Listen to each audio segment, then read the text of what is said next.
बिस्मिल्लाहिर्रहमानिर्रहीम। अस्सलामु अलैकुम वरहमतुल्लाहि वबरकातुहू। मोअज़्ज़िज़ हाज़रीन इकराम, बुज़ुर्गान कौम और मिल्लत, पस पर्दा बैठ कर सुनने वाली मेरी इज़्ज़तदार माँ और बहनों, गयूर नौजवान साथियों, मजलिस इत्तेहादुल मुस्लिमीन के रुकन असम्बली व आमदार धूलिया जनाब फारूक शाह साहब, शहर सदर जनाब मुख्तार बिल्डर साहब, ज़िले सदर जनाब नासिर पठान साहब, अज़ीज़ान मिल्लत, बुज़ुर्गान कौम और मिल्लत, उलमा इकराम, मेरे नौजवान साथियों, आप जानते हैं कि 5 साल पहले पिछले विधानसभा के चुनाव में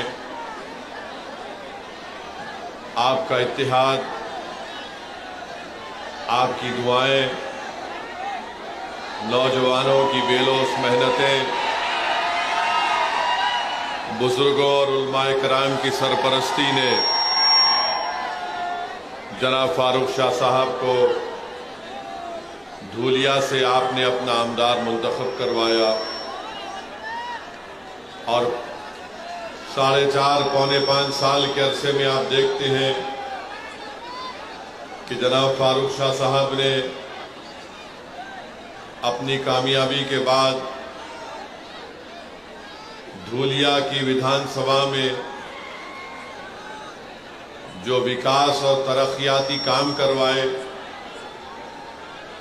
धूलिया की सियासी तारीख में किसी भी आमदार ने इतने तरक्याती और विकास के काम नहीं करवाए थे जो फारूक शाह साहब ने अपने इस 5 साल की मियाद में करवाए। मेरे अजीज दोस्तों और बुजुर्गों, आप जानते हैं कि विपासना सेंटर प्रभुदा कॉलोनी में और फिर एक नाकाना रोड पर और एक महात्मा फूले नगर में 3 विपासना सेंटर जनाब फारूक शाह साहब ने ये काम मुकम्मल करवाया। इन तीनों की लागत थी 1 करोड़ 70 लाख।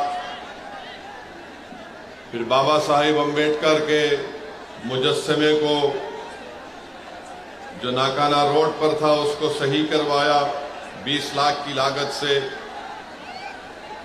एक फाइबर डोम की तामीर करवाई कैथोलिक सेमेट्री 12 पत्थर में 25 लाख की लागत से। अंसार नगर में रिजर्वायर बनाया गया 1 करोड़ 30 लाख की लागत से। ऑक्सीजन का प्लांट लगाया गया 80 लाख की लागत से ओल्ड सिविल हॉस्पिटल में। 100 बेड का एक मैटरनिटी वार्ड धूलिया के गवर्नमेंट अस्पताल में 3 करोड़ की लागत से बनवाया। फॉरेस्ट डिपार्टमेंट की बिल्डिंग बनाई गई 14 करोड़ की लागत से। आरटीओ की नई बिल्डिंग 10 करोड़ की लागत से। आदिवासी प्रोजेक्ट की ऑफिस की बिल्डिंग 6 करोड़ 40 लाख की लागत से बनाई गई। आदिवासी बच्चों के लिए स्टूडेंट हॉस्टल 8 करोड़ की लागत से बनाया गया। एडमिनिस्ट्रेटिव वर्कशॉप एपी इंस्टीट्यूशन का 14 करोड़ की लागत से बनाया गया। एक वीरा देवी टेम्पल की खूबसूरती का काम करवाया गया 3 करोड़ की लागत से। महर्षि Dada Saheb Rawal government technical college की लाइब्रेरी बिल्डिंग और बाउंड्री वॉल बनाई गई 12 करोड़ की लागत से। फिर श्री भाऊ साहब मेडिकल कॉलेज के रेजिडेंट ऑफिसर का घर बनाया गया 12 करोड़ की लागत से।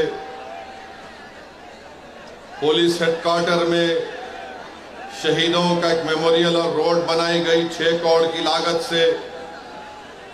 एडिशनल डिस्ट्रिक्ट हॉस्पिटल बनाया गया 9 करोड़ की लागत से।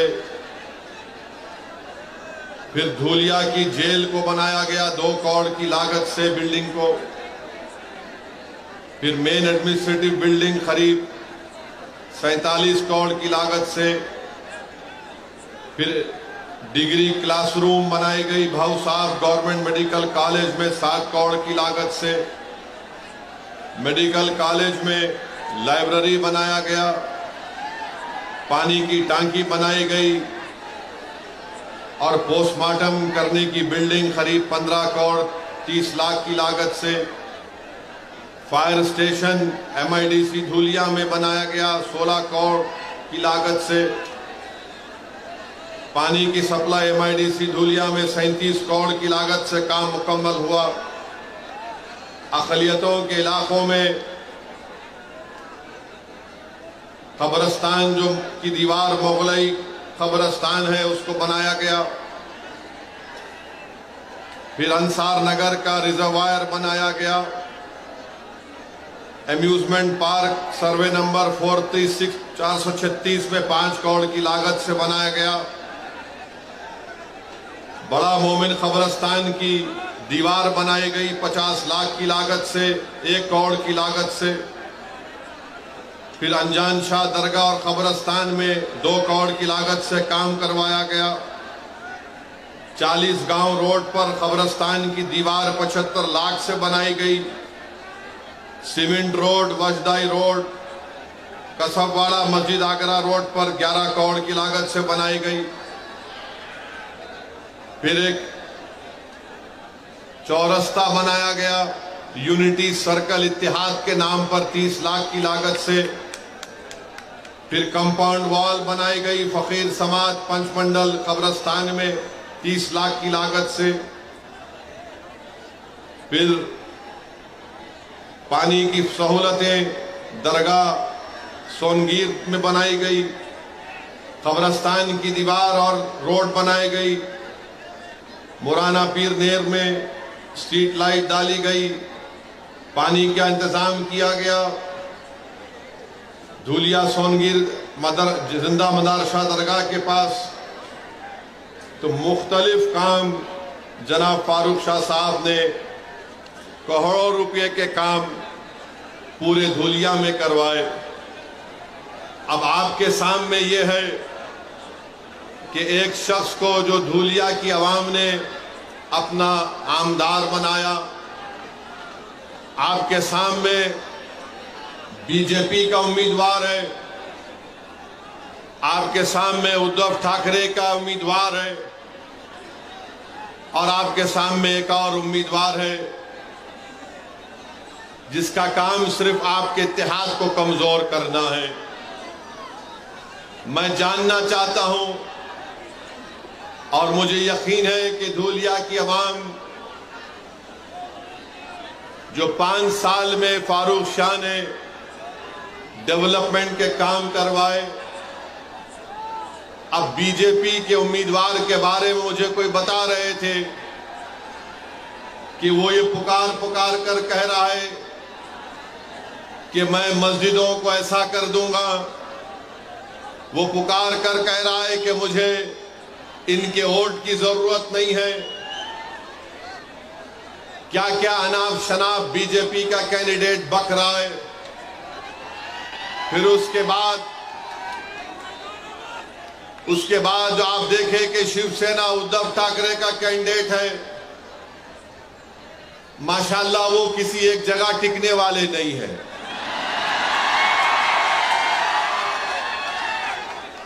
कभी कांग्रेस में भी थे वो, हाँ, राष्ट्रवादी कांग्रेस में भी थे, फिर बीजेपी में भी गए। अब उनको नजर आया कि उद्धव ठाकरे को पकड़ लूंगा, वहां पकड़ लिए। ये पहले भी 3 मर्तबा 2 मर्तबा के MLA थे। मैं बीजेपी और उद्धव ठाकरे की पार्टी के कैंडिडेट से हम जानना चाहते हैं कि तुम सिर्फ मुसलमानों से, सेकुलरिज्म से नफरत करते हो। बताओ धूलिया के लिए तुम्हारा क्या प्रोग्राम है? तुम धूलिया में क्या करना चाहते हो? तो दोनों के पास कोई प्रोग्राम नहीं है। दोनों यही चाहते हैं कि कुछ भी हो जाए, फारूक शाह दोबारा कामयाब ना हो। इनको एक ही चीज, रातों की नींद इनको हराम कर दी कि 5 साल में फारूक शाह ने कैसे इतने करोड़ों रुपए के काम मंजूर करवा कर लाया। जो काम आज उद्धव ठाकरे का जो उम्मीदवार है वो 3 मर्तबा कामदार है, मगर वो कुछ काम नहीं कराया। आज जो बीजेपी का उम्मीदवार है वो तो सिर्फ नफरत की बात करता है, वो तो सिर्फ दिलों को तोड़ने की बात करता है। उसके पास जनता के विकास के लिए, धूलिया की तरक्की के लिए कोई बात उनके जबान पर नहीं आती। 5 साल में इस शहर में, इस विधानसभा में अमन रहा। यहां पर हिंदू मुसलमान के झगड़े नहीं हुए। यहां पर दलितों पर उनको इंसाफ दिलाने की फारूक शाह ने पूरी कोशिश की। आदिवासियों को उनका मुकाम दिलाने के लिए फारूक शाह ने मेहनतें की। धंगरों को उनका जायज मुकाम दिलाने के लिए फारूक शाह ने मेहनतें की। और हम आज भी कह रहे हैं कि महाराष्ट्र में जहां पर मुसलमानों में जो वो 13 जितनी कास्ट है उनको आरक्षण मिलना चाहिए, क्योंकि बॉम्बे हाई कोर्ट ने उसको मंजूर किया। हम वहीं पर कहते हैं कि हमारे मराठा भाई बहनों को भी आरक्षण मिलना चाहिए, हम उसके खिलाफ नहीं है। अब आप बताइए किस बुनियाद पर फारूक शाह की मुखालिफत करने ये लोग आ रहे हैं? मैं आपको बताना चाहूंगा मेरे अजीज दोस्तों और बुजुर्गों, फारूक शाह ने सिर्फ मुसलमानों का काम नहीं किया, फारूक शाह ने मुसलमानों का काम किया, हिंदू भाई बहनों का भी काम किया, दलितों का भी काम किया, हमारे बौद्ध मजहब के मानने वालों का काम किया, कोली बरादरी का काम किया, धंगर बरादरी का काम किया। ये काम मराठाओं के लिए फारूक शाह ने काम किया। मगर बीजेपी और शिवसेना के पास एक ही फार्मूला है, बस गाली दो तो ओवैसी को और फारूक शाह को गाली दो और उन दोनों के नाम पर वोट हासिल करो। अरे तुम कब तक मेरा नाम लेकर, तुम कब तक फारूक शाह का नाम लेकर वोट लोगे? अरे क्या तुम्हारे घर में कोई और नहीं दिख रहा हमारे सिवा तुम लोगों को? तुम्हारी पार्टी में कोई नजर नहीं आ रहा तुम लोगों को? नहीं, खाली ओवैसी को गाली दो, फारूक शाह को गाली दो, जितना गाली देना है गाली दो। मगर धूलिया की जनता ने देख लिया कि फारूक शाह ने जो काम किया वो काम धूलिया की तारीख में कोई विधायक, कोई आमदार नहीं किया था, सबका काम किया। बीजेपी आकर बोलेगी, मोदी जी बोलते हैं सबका साथ, सबका विकास, मगर आप बताइए, मैं पूछना चाहता हूं, यहां के मुख्यमंत्री शिंदे से, फडणवीस से, ये हमको बताइए कि महाराष्ट्र से ये ड्राई पार्क का प्रोजेक्ट जो 3000 करोड़ का था वो गुजरात क्यों चला गया? बताओ शिंदे साहब, ये ड्राई पार्क का प्रोजेक्ट 3000 का कैसे गुजरात चला गया? बताओ मोदी जी, जो महाराष्ट्र को आकर अब चुनाव में शुरू कर देंगे लंबा लंबा फेंकना। ये टाटा एयरबस का प्रोजेक्ट 22,000 करोड़ का वो महाराष्ट्र से चला गया। वेदांता फॉक्सकॉन का प्रोजेक्ट 1,50,000 करोड़ का महाराष्ट्र से चला गया। ये मेडिकल डेवलपमेंट पार्क जो 424 करोड़ का था वो महाराष्ट्र से चला गया। आखिर हो क्या रहा है महाराष्ट्र में? ये देश का दूसरा बड़ा प्रदेश है। यहां पर किसानों का हाल ये करके रख दिया कि आज किसान के बेटे की शादी नहीं हो पा रही है महाराष्ट्र में, और अगर वो किसान मराठा रहे तो उसको और परेशानी हो रही है। इसीलिए मराठा लड़ रहा है आरक्षण के लिए। बताओ आखिर बीजेपी ने क्या दिया है महाराष्ट्र के लिए? अब मोदी जी आकर बोलेंगे मैं यूसीसी लगा दूंगा महाराष्ट्र में। आप देखना बीजेपी आकर बोलेगी नहीं नहीं, हम महाराष्ट्र में यूनिफॉर्म सिविल कोड को लाएंगे। हम पूछना चाह रहे ये टाटा एयरबस का प्रोजेक्ट कहां गया? तो मोदी जी बोलेंगे यूसीसी ला लूंगा। जब महाराष्ट्र का मराठा पूछ रहा है, महाराष्ट्र का किसान पूछ रहा है आज हम इतने परेशान क्यों हैं, आज हम इतने गरीब क्यों हैं, मखरूज क्यों हैं, तो मोदी जी बोलेंगे भाइयों बहनों लव जिहाद हो रहा है।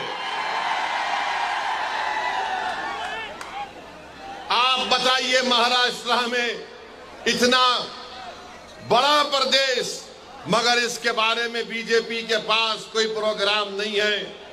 आप देखते हैं कि महाराष्ट्र में बाबा सिद्दीकी का कत्ल कर दिया गया, गोली मारकर मुंबई में बाबा सिद्दीकी को गोली मार दी गई। क्या हो रहा है महाराष्ट्र में कि 3 बार का एमएलए बाबा सिद्दीकी उसको गोलियां मार देते हैं, 6-6 गोलियां मारते हैं। बताओ नरेंद्र मोदी, बताओ अमित शाह, बताओ शिंदे, बताओ फडणवीस, कैसे बाबा सिद्दीकी की मौत हो गई? अरे बताओ अजीत पवार, वो तो तुम्हारी पार्टी का था, तुम अपनी पार्टी के आदमी को नहीं बचा सकोगे तो तुम अपने आप को कैसे बचाओगे? नहीं नहीं, हम इतने दिन में पकड़ के दिखाएंगे। किसको पकड़े तुम? कहां है असल करने वाला? तो हर 2 दिन को मीडिया में आता पुलिस वहां गई, पुलिस यहां गई, पुलिस वहां गई। अरे क्या महाराष्ट्र की पुलिस बड़ी काबिल पुलिस है? महाराष्ट्र के पुलिस का इंटेलिजेंस नेटवर्क बहुत स्ट्रांग है, मगर क्योंकि मोदी का राज है इसलिए महाराष्ट्र की पुलिस को कमजोर करके रख दिया गया। और इसी कमजोरी की वजह से आज आप देखते हैं कि जुल्म पे जुल्म हो रहा है, जुल्म पे जुल्म हो रहा है। बाबा सिद्दीकी को क्यों मारा गया? किसी के पास जवाब नहीं है। कोई बोलता है कोई जेल में बैठा है उसने मार दिया, कोई बोलता है नहीं वो फुला झगड़ा था उसने मार दिया। अरे सवाल ये पैदा होता है कि मारने वाले के पीछे दिमाग किसका है? वो दिमाग कौन है? तो बोलेंगे नहीं नहीं हम देख रहे हैं, कोशिश कर रहे हैं। मेरे अजीज दोस्तों और बुजुर्गों, महाराष्ट्र में कोई एक उठ के बोलता है बीजेपी का नेता मैं मस्जिद में घुस के मारूंगा। अब आप बताइए, उस पे केस तो बुक हो गया, मगर बोल रहा है मस्जिद में घुस के मारूंगा। आखिर महाराष्ट्र में इतनी छूट कैसे मिल गई इन लोगों को कि कोई एक समुदाय के मजहबी जगह के बारे में कहता है कि मैं मस्जिद में घुस के मारूंगा? आखिर क्या करना चाहते हैं महाराष्ट्र को ये लोग? क्या यहां पर आप दंगे कराना चाहते हैं मोदी जी? क्या करना चाहते हैं महाराष्ट्र में आप? फिर कोल्हापुर की मस्जिद की बेहुरमती कर दी गई। आखिर क्या हुआ वहां पर? कौन है उसके पीछे? फिर आप ये भी देखते हैं कि कोई एक फुला शख्स है, उन्होंने रसूलुल्लाह सल्लल्लाहु अलैहि वसल्लम की शान में गुस्ताखी करने की कोशिश की। उनके बाजू खड़े हो जाते हैं शिंदे और बोलते मैं इनके साथ हूं। अरे आप उनके साथ हैं या महाराष्ट्र के जनता और भारत के संविधान के साथ हैं? बताओ शिंदे। कोई खड़े होकर अनाप शनाप बकता है, कानून उसके ताल्लुक से कहता है कि किसी को भी इजाजत नहीं है कि वो किसी मजहब के बारे में अनाप शनाप बके। और सारी दुनिया जानती है कि इस्लाम के मानने वालों के लिए प्रॉफेट मोहम्मद सल्लल्लाहु अलैहि वसल्लम हमारे जिस्म से अगर पूरा खून भी निकल जाए तो हमारे लिए कम है। वो है हमारे लिए प्रॉफेट मोहम्मद सल्लल्लाहु अलैहि वसल्लम। मगर कोई एक्शन नहीं लिए, खाली एक रस्मी केस बुक कर दिए और बोले नहीं केस बुक हो गया। जो मजलिस को बी टीम बोलते, कोल्हापुर का एमपी उनकी बहू ने विड्रॉ कर लिया, शिंदे को नमस्ते कर लिया। अब बी टीम कौन हुए बताओ? अब बी टीम कौन हुए बताओ आप? जिस शख्स ने रसूलुल्लाह सल्लल्लाहु अलैहि वसल्लम के खिलाफ अनाप शनाप बका, पूरे महाराष्ट्र में पूरे बड़े बड़े लोग थे ना जो अपने आप को सेक्युलर बोलते हैं, जो अपने आप को मसीहा मानते हैं, जो कहते हैं कि हम है ना तुम्हारे लिए, तुम क्यों डर रहे? मगर किसने एहतजाज बुलंद किया? कोई पार्टी आगे नहीं आई। अगर कोई आगे आया तो इम्तियाज जलील आगे आया। इम्तियाज जलील ने कहा कि हम जुलूस निकालेंगे, हम औरंगाबाद से बंबई जाएंगे। तो ये जो हमारे ओटों को तोड़ने वाले लोग हैं, जो पीछे से भी वार नहीं करते, जो सिर्फ साजिश करते हैं, वो बोले नहीं नहीं कुछ नहीं होगा, ये ऐसा ही बयान दे दिया, कुछ नहीं होगा, कोई नहीं आएगा, कहां से कोई गाड़ी लाकर आएगा, अरे ये तो मजलिस ने एक शोशा छोड़ दिया, कुछ नहीं होगा। लोग हमको भी फोन करके बोलते थे। मैंने उन नौजवानों से कहा कि जब तारीख का ऐलान हो चुका है, अब हम वापस नहीं जाने वाले हैं। बात शुरू हो गए, नहीं नहीं मजलिस दंगा कराना चाहती है, मजलिस दंगा कराएगी। हमने कहा दंगा कराने के लिए हमने कॉल नहीं किया। रसूलुल्लाह सल्लल्लाहु अलैहि वसल्लम रहमतुल लिल आलमीन है, वो रहमतुल मुस्लिमीन नहीं, वो तमाम आलम के लिए रहमत है। He is the profit of Mankind, वो रहमतुल आलमीन है। और हम रहमतुल आलमीन के नाम पर दंगा नहीं कराते, ना कभी कराए ना कभी होने देंगे इंशाअल्लाह ताला।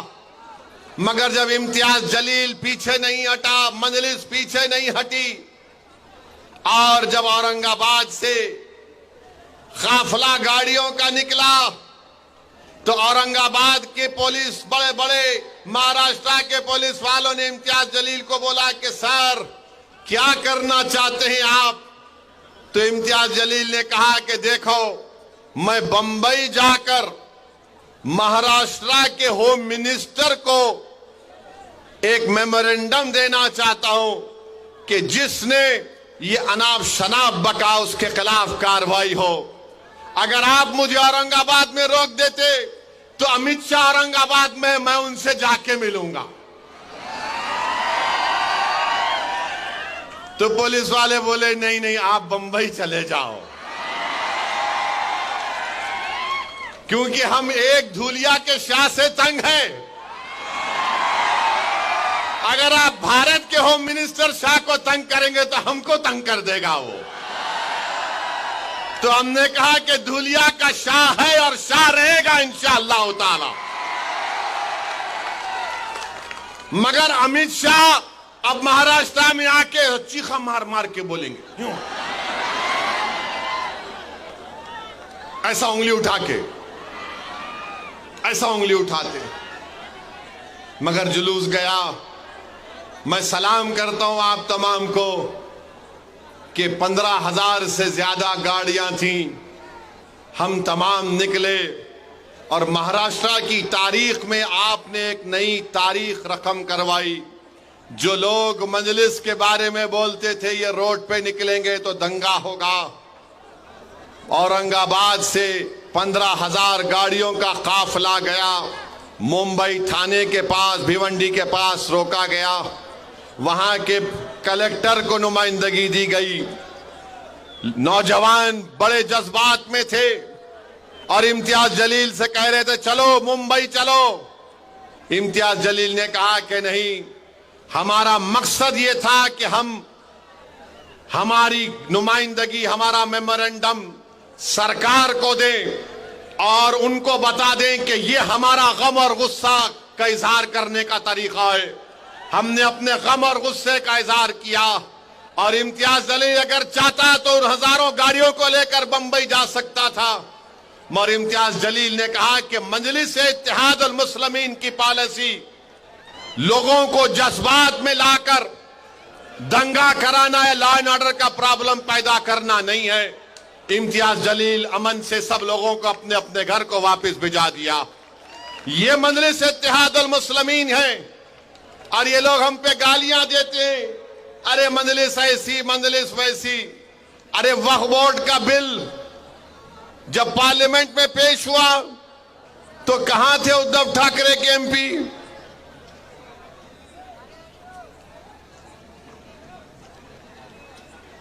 मेरे भाई, जब वक्फ को खत्म करने का बिल पार्लियामेंट में पेश हुआ, उद्धव ठाकरे के एमपी तो नहीं थे। पार्लियामेंट का रिकॉर्ड निकाल कर देख लो और पूछो ये कैंडिडेट से, ये जो उद्धव ठाकरे का कैंडिडेट है इससे पूछो ये वक्फ का बिल जो पार्लियामेंट में लाया गया इसके बारे में तुम्हारी राय क्या है? वो बोलेगा नहीं बहुत अच्छा है, छीन लेना चाहिए। ये बीजेपी के उम्मीदवार से पूछो आप तेरी राय क्या है, वो बोलेगा बहुत अच्छा है, छीन लेना चाहिए। यानी दोनों की राय एक ही है। मुझे कोई बता रहे थे कि उद्धव ठाकरे का जो कैंडिडेट है, जब आरएसएस के मोहन भागवत उनके घर पे गए थे, मोहन भागवत उद्धव ठाकरे के कैंडिडेट के घर पे जाके चाय नहीं बल्कि अच्छा खासा बैठकर आए। अब आप बताइए, हमको इल्जाम लगाते हम बी टीम है, ये बीजेपी के उम्मीदवार साहब हैं, अभी चुनाव लड़ रहे, एक से एक बात करते हैं, अनाप शनाप बकते हैं। मकसद क्या है कि इलेक्शन को हिंदू मुस्लिम बना दो, धूलिया की गरीब जनता की बात ना हो, मराठा रिजर्वेशन पे बात ना हो। तुमने धंगरों को जो धोखा दिया एसटी में डालकर, चुनाव के बाद देखना वो कोर्ट स्टे लगा देगी उस पर। इन दोनों का मकसद एक ही है कि हिंदू मुस्लिम का इलेक्शन करा दो, उसके बाद देखा जाएगा।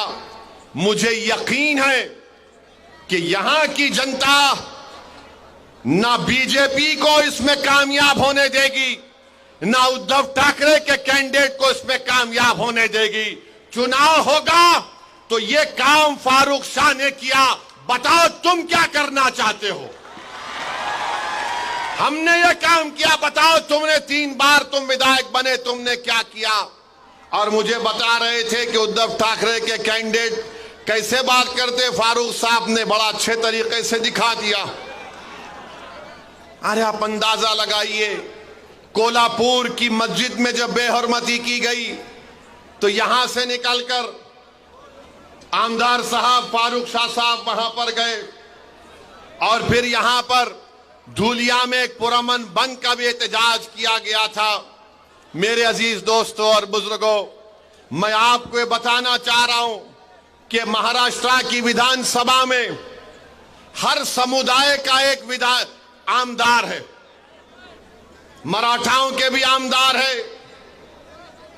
अपर कास्ट के भी आमदार हैं, हर समाज का एक आमदार है। जितनी उनकी आबादी उतना उनका हिस्सा है। मगर महाराष्ट्र की विधानसभा में अगर एक समुदाय है जिसकी आबादी के मुताबिक उनका आमदार नहीं है तो वो मुसलमान बिरादरी। आपको मालूम कि 1990 में 10% मुसलमान महाराष्ट्र की विधानसभा में जीत कर जाते थे। आज 2019 में सिर्फ 5% जीत कर गए। इसका जिम्मेदार कौन है बताओ? इसका जिम्मेदार वो लोग हैं जो सिर्फ हमारा वोट लेते हैं और फिर हमको भूल जाते हैं। मैं आपको धूलिया की जनता को, इन नौजवानों को, बुजुर्गों को एक पैगाम देने आया हूं कि इम्तियाज जलील 15 साल के बाद 2019 में मेंबर ऑफ पार्लियामेंट बना, खासदार बना। 2024 का चुनाव आया तो सब के सब एक हो गए। मोहब्बत की दुकान, नफरत की दुकान, तमाम दुकानदार एक हो गए और सब ने कहा कि हमने एक मुसलमान को टिकट नहीं दिया। ना मोदी ने दिया, ना उद्धव ने दिया, ना चाचा ने दिया, ना फुला ने दिया। सबकी एक ही ख्वाहिश थी कि कुछ भी हो जाओ महाराष्ट्र से, महाराष्ट्र के 11% मुसलमान का एक एमपी औरंगाबाद से जीतकर पार्लियामेंट में ना जाए। वो अपनी साजिश में कामयाब हो गए। इम्तियाज जलील को उन्होंने हरा दिया। मगर मैं सलाम करता हूं इम्तियाज जलील को। वो हार गया मगर वो मायूस नहीं हुआ। महाराष्ट्र की तारीख में कोई एमपी का इलेक्शन हारने के बाद भी जब नामूस से रिसालत का मसला आया तो इम्तियाज जलील ने कहा कि सब्ज गुंबद के मकी की गुलामी का हक अदा करने के लिए एमपी बनना जरूरी नहीं है, गुलामी का हक अदा करना पड़ेगा। मैं गुलामी का हक अदा करूंगा। मगर मैं आपको बाखबर कर रहा हूं, मैं आपको बता रहा हूं, वही साजिश धूलिया में करने जा रहे हैं। जिस तरह इम्तियाज जलील को हराया गया पार्लियामेंट के इलेक्शन में, उसी तरह की साजिश धूलिया में करना चाहते हैं और यही चाहते हैं कि फारूक ना बने। मगर मुझे यकीन है कि धूलिया के हमारे हिंदू भाई, दंगर भाई, दलित भाई, आदिवासी भाई, मराठा समाज के लोग बीजेपी और आरएसएस और उद्धव ठाकरे को इस साजिश में कामयाब होने नहीं देंगे इंशाअल्लाह ताला। क्या आप इनको कामयाब होने देंगे? क्या आप इनको कामयाब होने देंगे? जिस तरह इम्तियाज जलील के खिलाफ साजिश की गई थी पार्लियामेंट में, क्या आप इनको हराएंगे या आप उनको कामयाब करेंगे? आप उनको नाकाम करेंगे? कितने लोग उनको नाकाम करेंगे? हाथ उठाओ। बिल्डिंग पर भी खड़े हुए लोग हाथ उठाओ। आप 20 तारीख को उनको हराएंगे, फारूक शाह को कामयाब करेंगे, आप नफरत का खात्मा करेंगे, आप धूलिया को कामयाब करेंगे, तो फारूक शाह की कामयाबी धूलिया की कामयाबी होगी इंशाअल्लाह ताला। और याद रखो नौजवानों, 20 तारीख आते आते बहुत से हजरत इबलीस के साथी आने वाले हैं। बहुत से साथी आने वाले हजरत इबलीस के, खबीस के साथी आएंगे, आके बोलेंगे एक जीत गया तो क्या होता, बोलेंगे एक दो जीत गए तो क्या होता। तो उनको आप बोलना, हमारा एक ही है, भारत की पार्लियामेंट में पूरों पे भारी है, पूरों पे अल्हम्दुलिल्लाह। ये एक फारूक है, एक नहीं बल्कि अब के बहुत कामयाब होंगे इंशाअल्लाह ताला मजलिस के। मगर ये लोग आएंगे, आके आपके कान में जैसा इबलीस थूकता, ऐसा नहीं, ऐसा हो सकता क्या, देखिए ये मैथमेटिक्स ऐसा है, ये इतना, ये इतना, ये इतना, ये इतना। फिर बाज आके बोलेंगे तेरे को कितना चाहिए बोल देता हूं। बहुत लालच देंगे। अगर लालच दे रहे तो ले लो, मिठाई खा लो, मगर 20 तारीख को डकार लेकर बोलना नाम तो पतंग पे ही पड़ेगा बटन।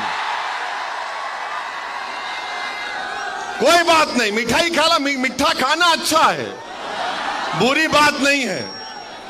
मिठाई खाओ, क्या क्या खिलाते खाओ, मगर याद रखो तुमको 20 तारीख को पतंग को ही बटन दबाना है। तुमको जिस तरह इम्तियाज जलील को धोखा देकर शिकस्त दी गई, उसका जमहूरी तरीके से आपको यहां पर संविधान के दायरे में रहकर बदला लेना है। और फारूक शाह माशाअल्लाह बड़े काबिल हैं। मैं आज तक नहीं समझ पाया कि 5 साल में कितने 500 करोड़ लाया, 1300 करोड़। ये कौन सा वजीफा फारूक शाह पढ़ के आते नहीं मालूम। 1300 करोड़ खाली 5 साल में। ये क्या नाम है ये उद्धव ठाकरे कैंडिडेट का?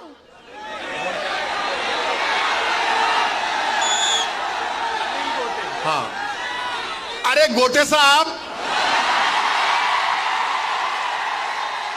ये तीन बार कहेंगे, तुम 3 बार के आमदार हो, तुम 13 करोड़ के काम नहीं करा यहां पर। 3 बार का आमदार है, 13 करोड़ के काम नहीं कराए धुलिया के विकास के लिए। फारूक शाह 5 साल में 1300 करोड़ करा दिए। अब बीजेपी के उम्मीदवार है, अब उन्होंने तो खाली गाली दे रहे मेरे को, ये ऐसा वो ऐसा, वक्फ का हम वो ले लेंगे, हम मस्जिद ले लेंगे, हम कब्रिस्तान ले लेंगे, हम खानखा ले लेंगे, हम फुला ले लेंगे। अरे भाई साहब, आप क्या क्या लेना चाहते, क्या क्या लेना चाहते आप? याद रखो, हम भी ले सकते तुम्हारी, याद रखो। हाँ, 20 तारीख को हम लेंगे। क्या लेंगे वो तुमको मालूम। 20 तारीख को हम लेंगे। क्या लेंगे? धुलिया की सीट फारूक शाह के लिए लेंगे इंशाअल्लाह ताला। अरे कोई बात है, मैं बीजेपी का हूं, मैं ये ले लूंगा, मैं वो ले लूंगा। अरे आप क्या बादशाह सलामत है, उंगली रखते कि मेरी हो जाती। अब वक्फ बिल का बोल रहे हम मस्जिद ले लेंगे। मेरे को पार्लियामेंट में बीजेपी के एमपी मिले गलती से, वक्फ बिल के बारे में मेरे को बोले ए ओवैसी। मैंने पूछा बोलो प्यारे, बोले ये क्या तुम वक्फ बिल के बारे में इतना बोलते। अरे यार, तुम जाके खेत में नमाज पढ़ते, वो तुम्हारी वक्फ हो जाती। तुम बैठ के कुरान पढ़ते, वो जगह तुम्हारी वक्फ हो जाती। मैंने बोला तुमको गलत है। तीसरा भी है कि बोले क्या मैं पार्लियामेंट में भी कभी कभी नमाज पढ़ जाता तो मेरी हो जाती क्या? कोई बात है? कोई बात है? बोलो आप भाई। उर्दू की एक कहावत है, दखनी कहावत है कि मामू की दुकान पे नाना की फातिहा बोलते ना। अरे जब तक मेरी प्रॉपर्टी नहीं रही मैं वक्फ कैसे करूंगा? मगर मोदी जी एक फैला दिए, बोले वक्फ करो, सब। नहीं नहीं नहीं, भारत सरकार में इंडियन आर्मी के बाद सबसे ज्यादा जायदादें वक्फ बोर्ड के पास है। मोदी जी आप एक काम करना मेरा, और ये जो बीजेपी का कैंडिडेट है उसको भी बोल रहा हूं मैं, मुंबई में एक बहुत दुनिया के अमीर तरीन आदमी का बहुत लंबा घर है, बहुत बड़ा घर है ना, वो वक्फ का दिला दो ना हमको। कोई नहीं बोलेंगे, नहीं उसके बारे में नहीं बोले। अरे क्यों नहीं बोलते? वो यतीम खाने के ऊपर जो दुनिया का अमीर तरीन आदमी है, यतीम खाने के ऊपर अपना घर बना लिया। मोदी जी, आप यतीम खाने के घर में, उस शख्स के घर में शादी की मुबारकबाद देने गए।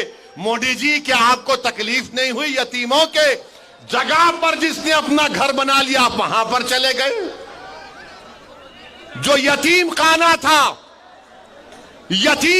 था आगा खानी लोगों का, वहां पर उसने अपना महल तामीर कर लिया। और यहां पर बीजेपी के कैंडिडेट बोल रहे, मैं ये ले लूंगा, मैं वो ले लूंगा। अरे बाबू, तू क्या क्या लेगा बता दे। एयरपोर्ट तेरा, माने इनका माने दे दिए, पोर्ट तेरा, रोड तेरी, सब तेरी। अब तो ऐसा लग रहा है कि बीजेपी वाले बोलेंगे, बेटा तेरे को सांस लेना है तो टैक्स दे दे। नफरत, सिर्फ नफरत इनके पास, और कुछ भी नहीं है। दिखाने के लिए कुछ भी नहीं है बीजेपी के पास। नौजवान परेशान है, रोजगार नहीं है, तो नौजवानों को बोल दिए तुम लव जिहाद पे लग जाओ। नौजवान भूखा है तो बोले तू गाय की रक्षा के लिए तू कुछ भी कर ले। मैं पूछना चाह रहा हूं, 10 साल में बीजेपी ने देश को क्या दिया? इस देश के गरीब नौजवानों को क्या दिया? इस देश के किसानों को क्या दिया? कुछ भी नहीं दिया। क्या दिया? नफरत करो मुसलमानों से, नफरत करो, डर दिखाओ मुसलमानों का, मुस्लिम अकलियत का। अरे संविधान में तो सब बराबर है नरेंद्र मोदी, मगर आप नफरत पैदा करके महाराष्ट्र में वोट हासिल करना चाहते हैं। दिखाने के लिए कुछ भी नहीं है, कुछ भी नहीं है दिखाने के लिए। और मेरे अजीज दोस्तों और बुजुर्गों, मैं आपको आखिर में एक बात बोलना चाहूंगा कि धूलिया का जो पार्लियामेंट का इलेक्शन हुआ था, धूलिया का जो पार्लियामेंट का इलेक्शन हुआ था, आपने किसको वोट दिया था भाई? ताई को वोट दिया था ना, आपने दिया था ना? शर्माना नहीं, दिए तो सर सीना मार के बोलना, दिए थे ना। उन्हों कैसा जीते, कैसा जीते उन्हों? किसके, अच्छा और फिर ऐसा पूछ दो, किसकी वोट की वजह से जीते? किसकी वोट की वजह से जीते? अरे नाम लेके बोलो, किसके वोट की वजह से जीते?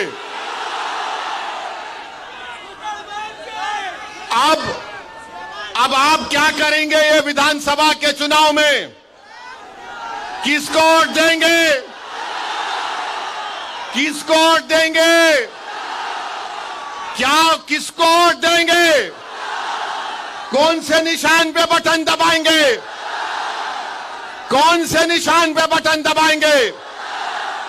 डरेंगे तो नहीं, हिम्मत तो नहीं हारेंगे, कहीं मोदी से नहीं डरेंगे, कहीं डर जाएंगे तो नहीं ठाकरे से। किससे डरेंगे फिर? किससे डरोगे? हिम्मत बुलंद रखोगे? 20 तारीख को बटन दबेगा पतंग पर, बटन दबेगा पतंग पर। अभी आधी बात बोला, 17 को फिर आ रहा हूं तंग करने इसको। अभी खत्म नहीं हुआ। हाँ, इनको बोलूं, उनका बेटा बोल रहा फारूक शाह को बाजू खड़ा करो। इन्हों बहुत ज्यादा ही खड़े हो गए। इन्हों 5 साल में इतना काम कराए कि वो बेचारे दोनों उद्धव ठाकरे का और बीजेपी का सोच रहे अब क्या जवाब देंगे। मगर मेरे भाई, आपसे मेरी गुजारिश है, मां और बहनों से गुजारिश है कि अगर आप अपना एक एक वोट का सही इस्तेमाल करेंगे तो धूलिया की कामयाबी होगी। ये फारूक शाह की कामयाबी नहीं, धूलिया की कामयाबी के लिए, धूलिया के अमन को मजबूत करने के लिए, धूलिया के भाईचारगी को मजबूत करने के लिए मेरी आप तमाम से अपील है कि फारूक शाह को आप अपना आमदार दोबारा बनाइए। आप बनाएंगे ना इंशाअल्लाह ताला? इस शेर को कामयाब करिए आप। मैं आपको बता रहा हूं, महाराष्ट्र में कोई हुकूमत नहीं बनाएगा जब तक फारूक शाह उसका साथ नहीं देगा। इंशाअल्लाह ताला कोई हुकूमत नहीं बनाएगा। आप अब की बार और ज्यादा काम धूलिया में होगा। इंशाअल्लाह 17 तारीख को आपसे मुलाकात होगी। मेरे साथ नारा लगाइए, 20 तारीख के दिन पतंग को वोट दो, पतंग को, पतंग को, पतंग को, पतंग को। धूलिया जिंदाबाद, धूलिया जिंदाबाद, नफरत मुर्दाबाद, मोहब्बत जिंदाबाद। जोर से बोलो, मोहब्बत जिंदाबाद। अस्सलाम वालेकुम।